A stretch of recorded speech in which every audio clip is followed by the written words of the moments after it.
Llynedd mi nath y lle herio 4 celeb I neud stand-up am y tro cyntaf. Ti'n edrych yn iach. Tew, mae yna fel da. Dros y wythnosau nesaf, mi fydden ni'n dilyn mwy o wynebau cyfarwydd wrth iddynt ddysgu'r grefft o gomedi, cyn perfformio set stand-up 5 munud o flaen cynulleidfa yn Cymryd y Meic 2. Yn mentora fydd 2 gomediwr profiadol, Philip Cooper, Best case scenario, Bale. a Steffan Allen. OK, so ti'n swnio'n rhy artificial. Yn barod, da ni wedi gweld y dyn bach James Lusted, y DJ Geraint Iwan, a'r cerddor Sean Owens. Ond tro yma, Steffan fydd yn mentora y person olaf I Gymryd y Meic, a mae o wedi dod I pontio Bangor. Dwi'n hapus ar hyn o bryd. Braidd yn nerfus, dim syniad pwy fydd rhaid I fi hyfforddi. Gobeithiol, dwi'n siŵr byddwn ni'n iawn. Helo, Helo, Steffan. Ia.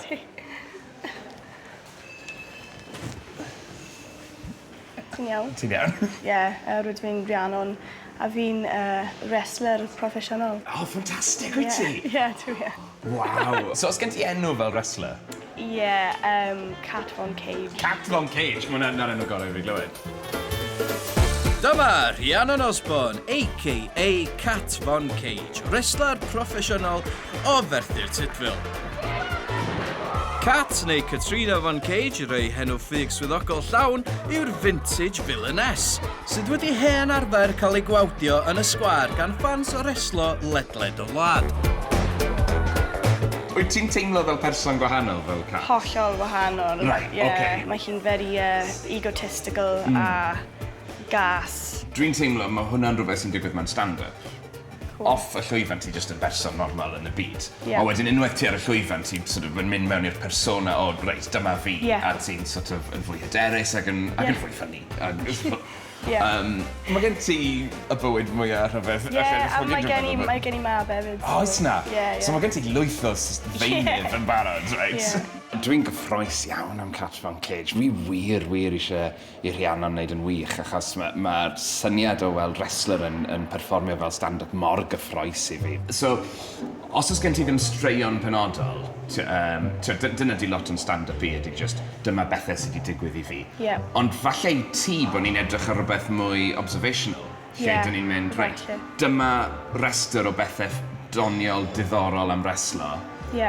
a wedyn just meddwl am ffordd o ffeindio punchlines mewn i'r peth. Ie, cool. Sgen ti unrhyw syniad am pa fath o beth bydde ti'n... Ie, sa'n siŵr os bydd e'n gweithio, ond I dechrau, maybe fi'n gallu dweud rhywbeth am mae e'n neis I fod ar llwyfan ble fi ddim gyda fy pen ôl mas neu compo ar fy pen, so ie. Newid. Ie, mae hwnna'n eitha neis, Ie. So mae hwnna'n syniad eitha da. Y peth cyntaf mae lot o stand-ups yn neud pan maen nhw'n cyrraedd ydy cyflwyno hunain rhywfaint a mynd am y peth mwyaf amlwg am ei hunain. I ti reslo bydde hynny. So ie, mae hwnna, dwi'n meddwl, yn syniad gwych. Un peth arall, rwy'n i'n meddwl I dweud bod sut mae reslo yn yr unig sport ble ti moyn pobl I gysau ti. Brilliant, ie. Ti byth mynd I gweld Andy Murray neu Serena yn cerdded mas gyda strut a resting bitch face. So. Mae hwnna'n ffynnu, ie, mae hwnna'n wych. Bydde ti'n lludo allan fel actio fel Andy Murray.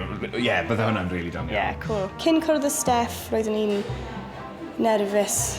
Ie, fi'n teimlo'n tipyn bach yn well nawr. Mae'n nerfus, ond mae hynny'n naturiol. Mae pawb mwy na lai am hwnni yn nerfus I ddechrau. Yr unig bobl sydd ddim yn nerfus cyn gwneud stand-up ydy pobl sydd yn erchyll yn gwneud stand-up. Rydw i'n poeni bod pobl ddim yn chwaraethyn.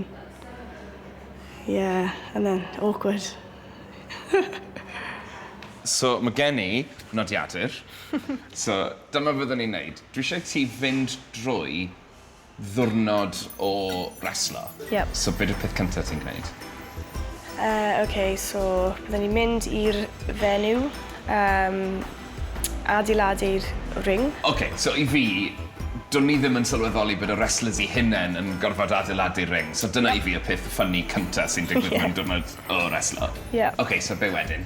Wedyn, rhoi fy dillad ar, wneud fy wyneb. So ti'n golygu colir? Ie. A colir fel ti'n gwisgo bob dydd neu?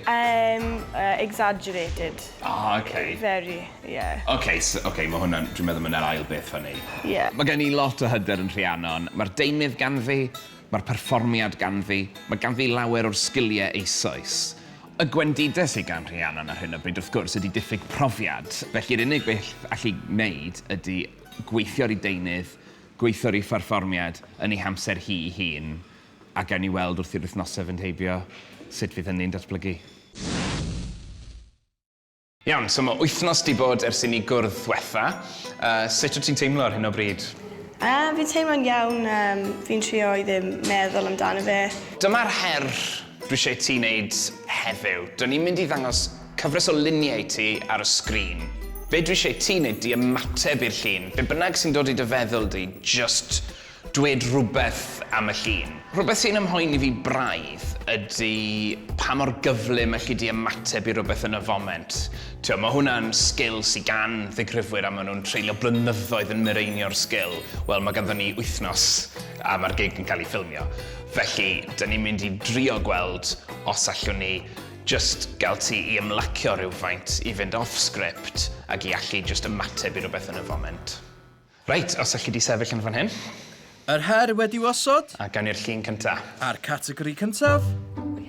Y gym. Rydw i'n casau'r gym achos mae bacon heads ddim yn rhoi Bacon heads? nôl. Mae nhw'n gruntio a wneud popeth yn angherwydd a ie. No, mae'n briliant. Ie, ffain, da iawn. Reit, nesa. Pwys ar bwtwm. Oce, nesa. Yr un ar y dde. Na, Steph. Shambles. Ie, na ni, oce. Rydw i'n caru Cymru achos mae e'n fy cartref. Mae'r mynyddoedd yn pert. Mewn 7 diwrnod, mae Rhiannon yn ei stand-up. So, ti'n ffeindio mae'n anoddach siarad am rhywbeth ti'n hoffi na rhywbeth ti ddim yn hoffi? Ie. Oce, mae'n ddigon teg, a mae lot o ddigrifwyr yn teimlo fel yna. Be ti ddim yn hoffi am Gymru? Be dwi ddim yn hoffi? Wel, mae ddim am Cymru, mae'n pan ti'n siarad i pobl sydd ddim yn gwybod ble mae Cymru yna, mae nhw'n fel, yn Lloegr. I'm like, na, Cymru. Ie, yn Lloegr.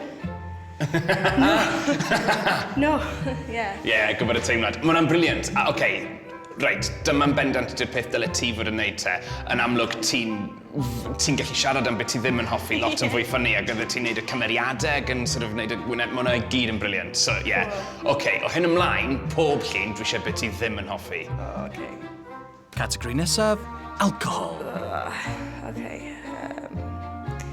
Dwi'n casau pobl sy'n yfed alcohol. Dwi'n gweithio fel shot girl. So, maen nhw'n 3 pint. Maen nhw'n dod ymlaen i mi, maen nhw'n like, are these free? I'm like, no, clearly not. Nesa. Wel, mae fy penblwydd wythnos nesaf. Dydd ar ôl y sioe. O, na. A fi'n 24, ond fi'n dweud i pawb fi'n 21. So mae gen ti system? Ie. Ie, mae'n briliant. Oce, nesa. Y categori nesa ydy llyfrau. Ydy Rhiannon wedi gweld un o'r blaen? Pan mae Rhiannon di ymlacio, mae mor ffynnu. Mae ganddi farn ar bopeth a mae ganddi gymaint i ddeud, ond yn sydyn, pan mae ar y spot, mae fel bod hi just yn poeni gormod am y pwysau sy'n arni. So heddiw dysgus i just siarad shit. So, na i wneud cwpl o luniau ti nesaf di hynny'n iawn, os newn ni swapio. Steph am ddangos i Rhiannon felly, sut mae gwneud ti? A dwi'n stand-up mode. Ag, reit, mae pysgota mor ddiflas. Allai ddim dychmygu unrhyw beth gwath. Na, hyd yn oed bod wrth lyn yn pysgota. Achos beth, reit, i ddechrau, be os oes dim pysgodyn yn dod hibo? Yn ail, fi di gweld pysgod sy'n Nghymru. Ti'n mynd i gael dim byd cyffroes, a ti'n mynd i gael dim byd mawr. So ti'n ffili, i fi, os ti'n pysgota, ti eisiau mynd â pysgodyn huge gytre, na fe, bwyd. Na, a peth gweitha yw, Sa wedi cwrdd â pysgotwr eriod, ond betai bod nhw'r cwmni mwyaf erchill yn y byd. Fydden ni just, na'r peth ola allai ddychmygu gwneud. So, so swapia. Wedi gweld sut mae'r pro yn mynd ati, a fydd hynny'n sbarduno Rhiannon. So, ewn ni am ffôn. So, roedd ffôn cant fi yn Nokia rhywbeth. Roedd e'n indestructible. Wnaeth e 3 peth, ffonio, textio a sneak. So, oedd hwnna'n briliant. Eto, mor hyderus. Y job di fel digrifwr ydy gadael i'r gynulleidfa wybod pryd i chwerthin. A ti'n neud hynny'n rhannol drwy sgwennu deunydd da, ond hefyd drwy'r perfformiad, drwy iaith y corff a drwy'r poses. Mae Steff a Rhiannon yn eistedd lawr i edrych ar ddeunydd Rhiannon. Ond sut argraff mae hi wedi gael? Mae ganddi sgiliau sy'n mynd i helpu, ond mae yna rei sgiliau sydd ddim ganddi eto. A sgan ddim lot o amser i ddatblygu'r sgiliau yna, a mewn gwirionedd dwi'n gweld y sgiliau yna yn cael ei datblygu. Felly jyst gobeithio bod y sgiliau sydd ganddi yn ddigon i ddod â hi drwy'r peth. Ar y noson byddwn ni'n like, oh my god. But bydd yn iawn, bydd yn iawn. Dwi'n ymddiried yn ddi, ond dwi'n credu falle bod hwn yn mynd i fod yn her i fi. Mynd ar y llwyfan, bod yn negatif, just mean bitch, byddwn ni'n barod a byddwn ni'n y gorau. So, got this. Dwi'n gobeithio ar ei mwyn hi a bydd hi'n cael gig da, ond mae rai fi gyfadde bod fi'n pryderu. Tro nesaf, cymryd y meic 2. Da ni'n gweld y 4 perfformiad terfynol. Dwi'n gwybod, mae'n meic a fi di fynd stig. Da'n crynu'r maic o bod yw'n fan.